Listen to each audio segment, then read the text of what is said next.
This program is brought to you by First National Bank of Botswana.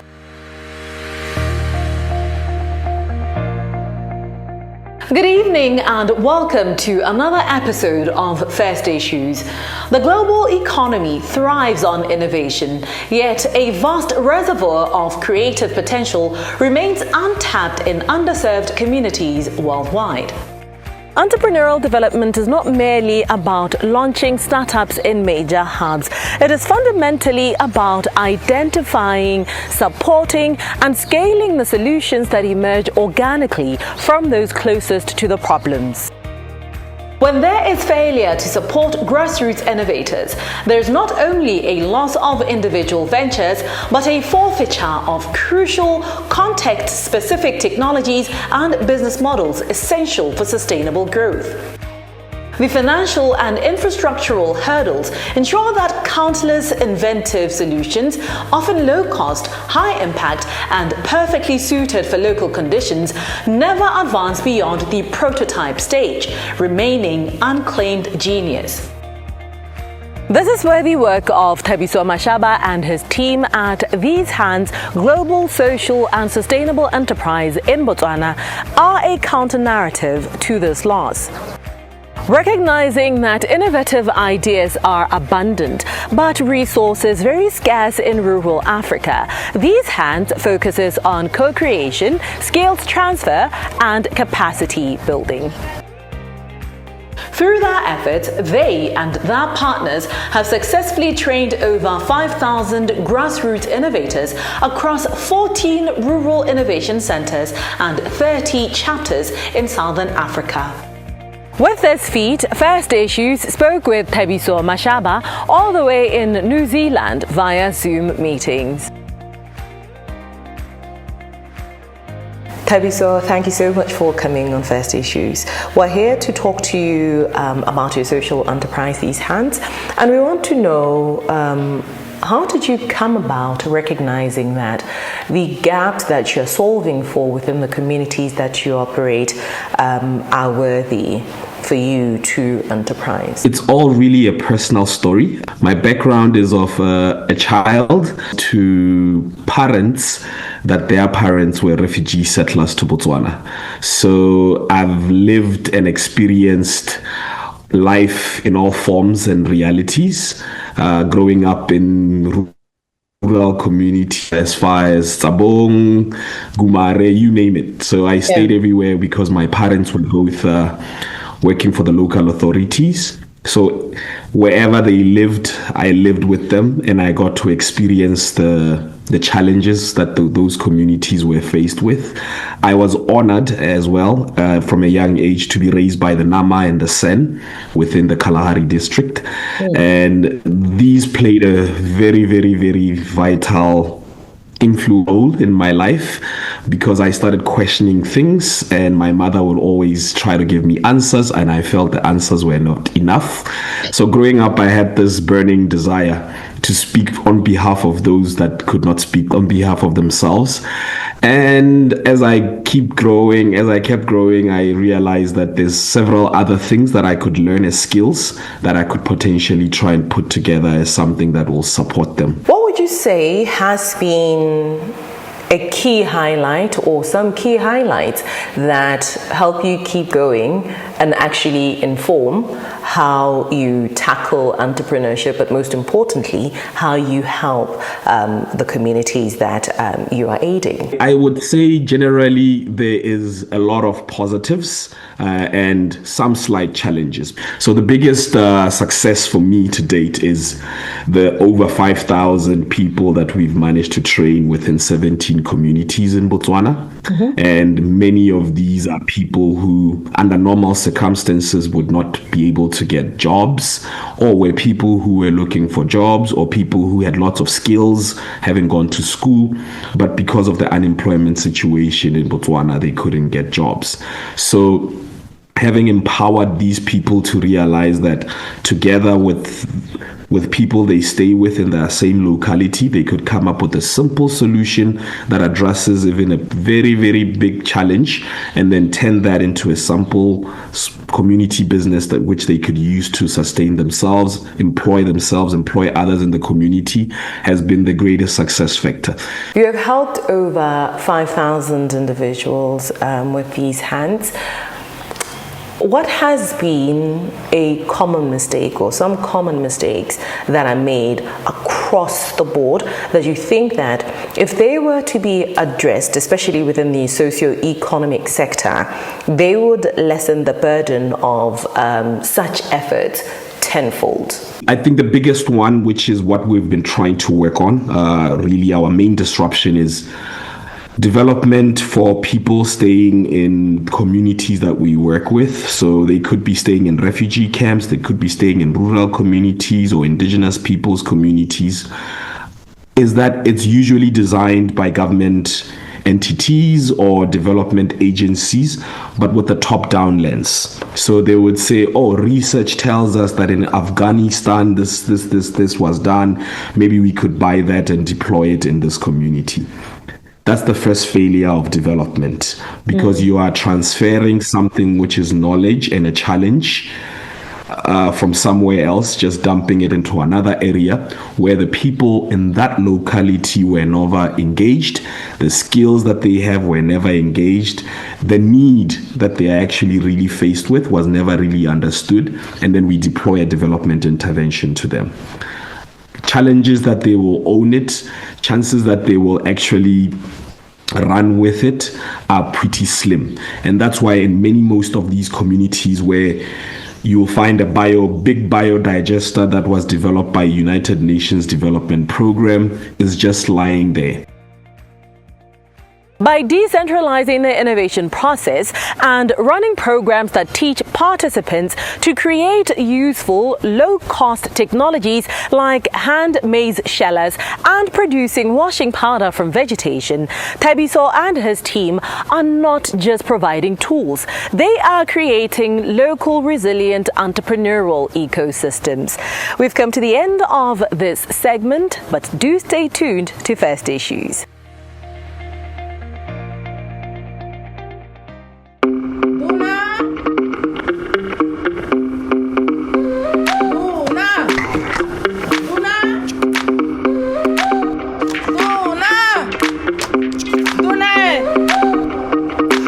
ta bitsa motho gore motho a leke mangwala go duela metsi.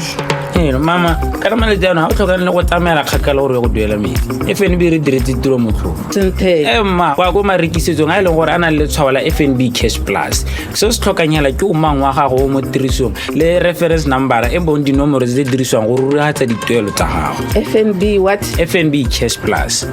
Madonna makante ke mo ntse samplele ka mananeo a FNB ya Cash Plus. La ha re le nna ke gone go utang ka dona ebile ke be ke sa dumele. Deposit cash and coins, withdraw from e-wallet, make cardless cash withdrawals, buy prepaid airtime and electricity, pay bills such as water, electricity and many more. FNB. Dona. Nyawa ena ke ra sa thare. Mpare mo tiki. Na ke ra go motho hela mamrapedi. O tola skontere hela. O bua go semosong wa go duela semosong. Manane wa FNB Cash Plus. FNB, how can we help you?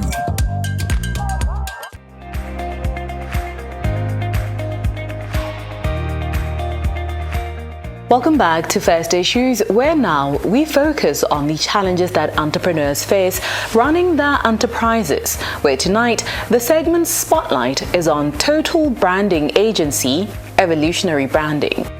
In the high-velocity world of modern commerce, a brand is no longer just a logo on a letterhead. It is a living, breathing entity. This philosophy is at the heart of evolutionary branding, a concept championed by Mesharat Kuhlman and her husband Piers Kuhlman. For Mesharet, branding is not a static event, but a continuous process of adaptation and growth designed to keep organizations top of mind in an increasingly overcrowding marketplace. Even so, running a total branding agency, one that handles everything from conceptualization to implementation, presents a unique set of hurdles in Botswana.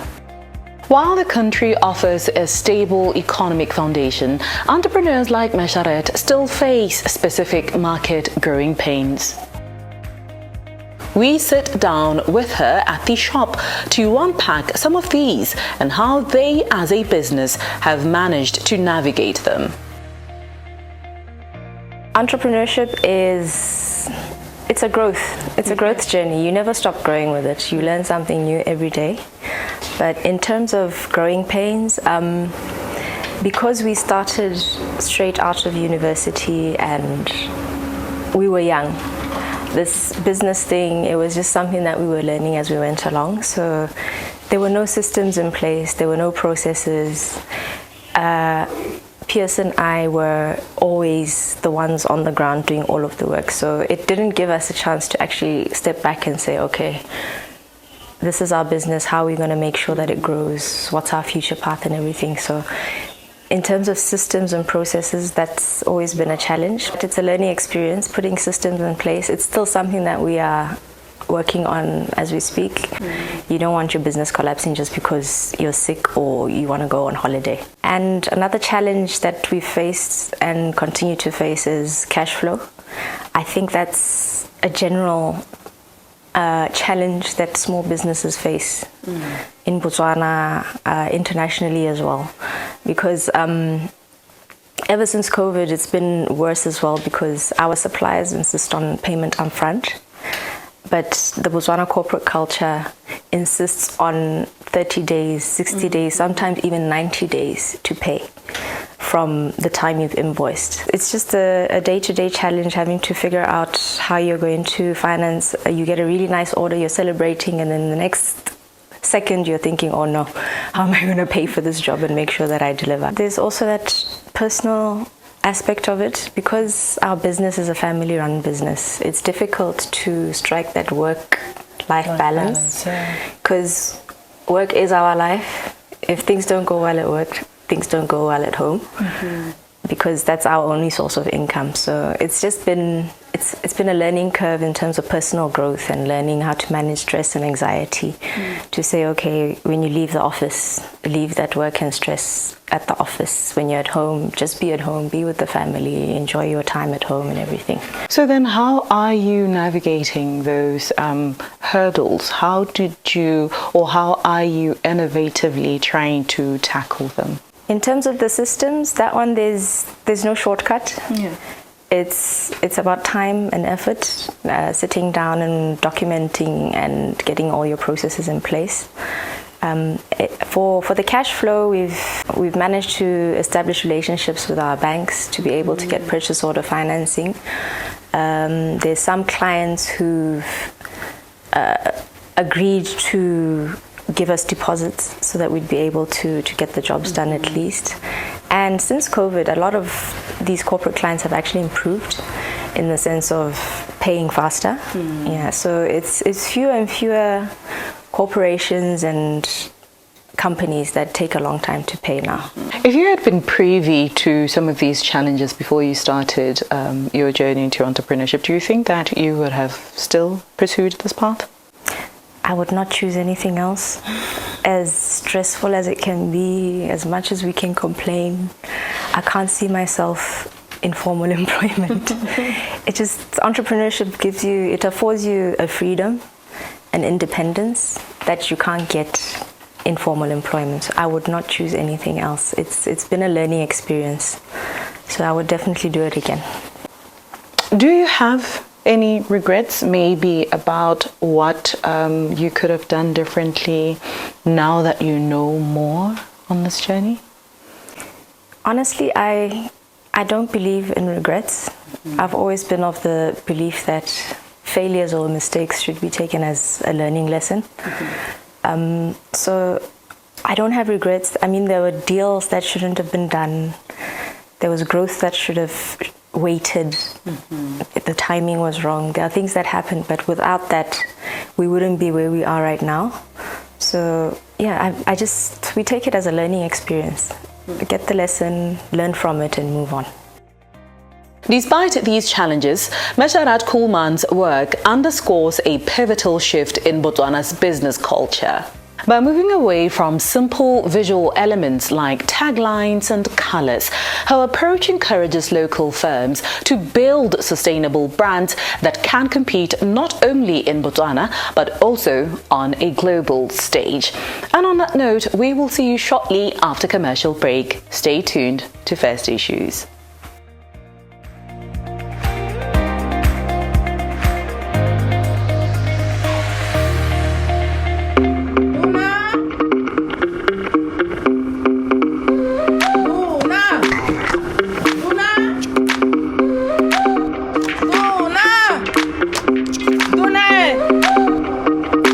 Ta bitsa motho gore motho a leke mangwala go duela metsi.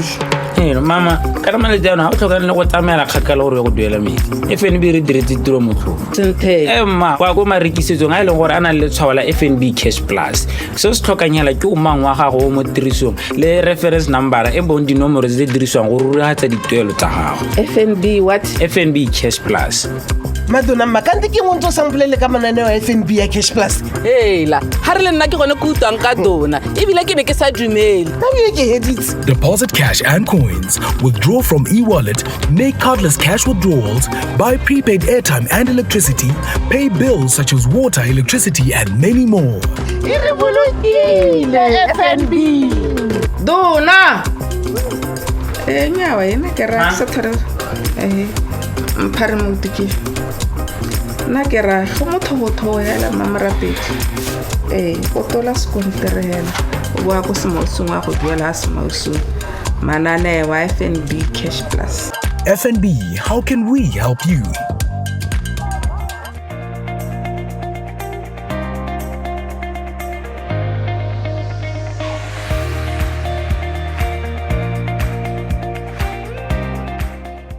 Welcome back to First Issues, where we are now in the last segment of the program. The corporate journey is often framed as a battle of skill and strategy, but there's a silent physiological barrier that many professionals face: the confidence gap caused by skin health or lack thereof. A study in the Journal of American Academy of Dermatology revealed that individuals with chronic skin conditions experience significantly higher levels of psychological distress. In the corporate world, this often leads to presenteeism, being physically present but mentally disengaged. Didintle and her brand, Organic Naturals Skincare, have recognized that skin health is not a matter of vanity. It is a critical component of professional performance and economic participation. Since launching in 2019, Organic Naturals Skincare has moved from simple aesthetics to addressing the core of this professional hurdle. We're with her today at Commerce Park to talk skin. Didintle, thank you so much for coming on First Issues and affording us your time. Today we're talking about how, confidence within the professional space affects a lot of how we progress within our careers, right? But you have come up with Organic Naturals. So let us talk about that. How is your product trying to bridge this gap between professionals having this or lack of self-assertion in the boardroom? I do love the question because I think it feeds more into the ethos of who we are as Organic Naturals, which is ensuring that people can shop confidently. For the longest time, we as people of melanin skin have always had a misunderstood basis of what actually can work and doesn't work. A lot of times, our skin is not necessarily catered for at the mainstream global level. So coming down to producing products, now it was let us produce products with this skin in mind. But not only that, also using these plants in mind. Plants that are from Botswana or from indigenous to our ethnicity. You're a SEED winner, that's SEED, right, winner.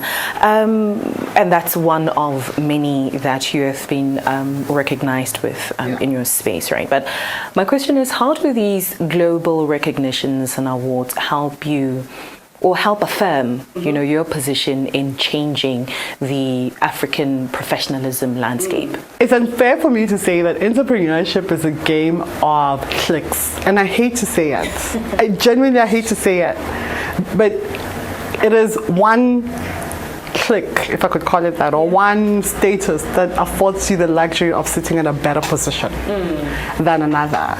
And that status changes how you move, changes how people listen to you.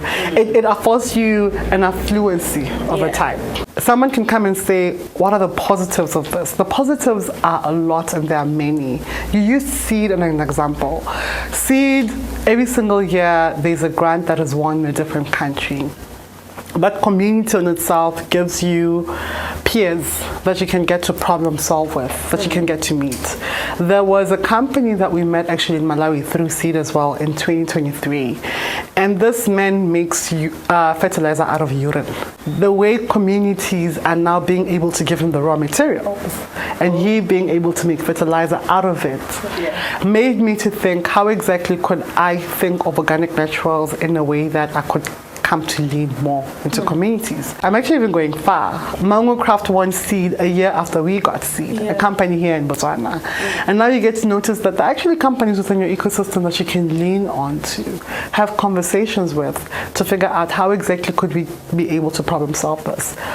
The benefit of these clicks, if I could call them, is that they give you community. And because entrepreneurship is such a lonely road, it's that community that you get to lean on to. When you started, right, you were selling beauty jars to your lecturers, to students in university, but now you're a household name in Botswana and parts of Africa, right? So how or what is your vision for the African face in the global corporate space sphere in the next 5-10 years? To be more embedded as a household brand. When Panasonic gets into that boardroom and switches, the skin looks good, and she says, let me tell you, there's a product on organic naturals. That's the goal. But also the goal is to ensure that there's more of indigenous plants that rest across Africa. And it honestly just comes down to planet, people, and impact. And when coming to people and impact is to ensuring that we hire more people, more youth, but to also see how we can get more brains that are not youth to be able to come into organic natural skincare. The last time I did this interview with you, we had just won F&B. I think I had a staff of 3 people then, and then we had like some part-timers. Now, the team has grown, the stores have grown, the impact of the raw materials have grown. That's the vision. By turning indigenous knowledge into premium dermatological solutions, Didintle ensures that the next generation of African leaders can focus on their vision rather than their reflection. And that's all we had for you on tonight's installment of First Issues. Till next time, good night.